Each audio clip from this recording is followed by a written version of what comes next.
When a country pays to be believed and the savior is now part of the transaction, you already know the truth is in trouble. So Nigeria did not hire a security company. Nigeria hired a story, and the people who claim to save Christians are now being paid to rewrite the suffering. So Nigeria signed a $9 million contract with a powerful American political lobbying firm.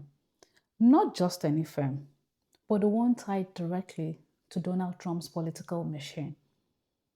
The lobbying firm is made up of Trump's campaign managers, Republican convention chiefs, and even Roger Stone, Trump's longtime political strategist. And what did Nigeria hire them to do? Not to train soldiers, not to rescue kidnapped Christians, but to sell a story to America. A story that says Nigeria is protecting Christians and fighting jihadists. Now, here is the first truth we must face. America already knows what is happening in Nigeria.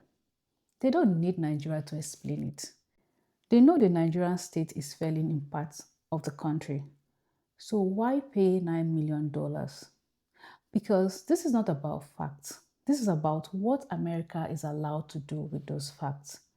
To understand this better, there are only two parts when genocides or religious persecutions are happening. Let's get down to the facts. Option one is that America labels Nigeria a persecutor state. The sanction, court aids, and all that. Option two, which is what Nigeria is opting for. America keeps Nigeria as a security partner. Weapons, training, airstrikes, intelligence sharing, military funding, but there's no condition. So the idea before this happens is that Nigeria must not be officially branded a criminal state. So Nigeria hired Trump's people to make sure the label never sticks, to make it make sense. The lobbyists don't talk to spies. They talk to Congress, Fox News, evangelicals, and Republican voters, the people who could force America to punish Nigeria. So their job here is to create a story that says, yes, Nigeria is messy, but it is fighting terrorists and protecting Christians. That story gives Washington political cover. But this is the Trump's irony. Donald Trump sells himself as a global defender of Christianity. He tells American Christians, I will protect Christians everywhere. So when he announces airstrikes in Nigeria to defend innocent Christians, it sounds heroic. But at the very same time, his own political allies are being paid millions by Nigeria to soften the truth about what is happening to Christians in Nigeria. So, on one hand, Trump's America says we are bombing terrorists to protect Christians. On the other hand, Trump political machinery is quietly telling Washington, Nigeria is doing enough. Don't label them persecutors. Don't impose consequences. So this is enough to justify airstrikes, but not enough to demand justice. And this is the Nigeria irony. Nigeria tells the world, we are a sovereign nation fighting terror. But instead of ending the killings, Nigeria sends billions of naira to Washington to hire Trump's people to claim its image. So Nigeria is not fixing Christian suffering. Nigeria is exporting Christian suffering as a PR problem. And here's the most ironic part. The same American audience that was alerted to genocide in Nigeria could easily change their minds once a lobbying firm tells them otherwise. So this isn't secret or hidden.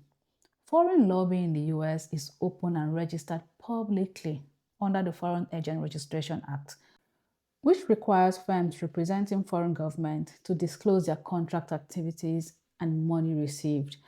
But it is highly ridiculous because once the paperwork is completed and the narrative is corrected, all the real issues on the ground suddenly become negotiable talking points. America will always protect American interests first. And history shows that maintaining influence in Africa often means keeping the continent in a situation of dependency rather than allowing it to fully rise out of darkness.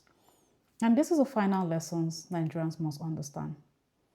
There is no foreign savior coming, not any superpower. Because when your government is bad, foreign powers don't come to rescue you. They come to negotiate with your rulers how much suffering is acceptable. And until Nigerians take ownership of their government, others will always take advantage of it. Because in this world, there is no superheroes for badly governed nations, but only citizens brave enough to change them. It is a truth at a time. Take care and have a nice day.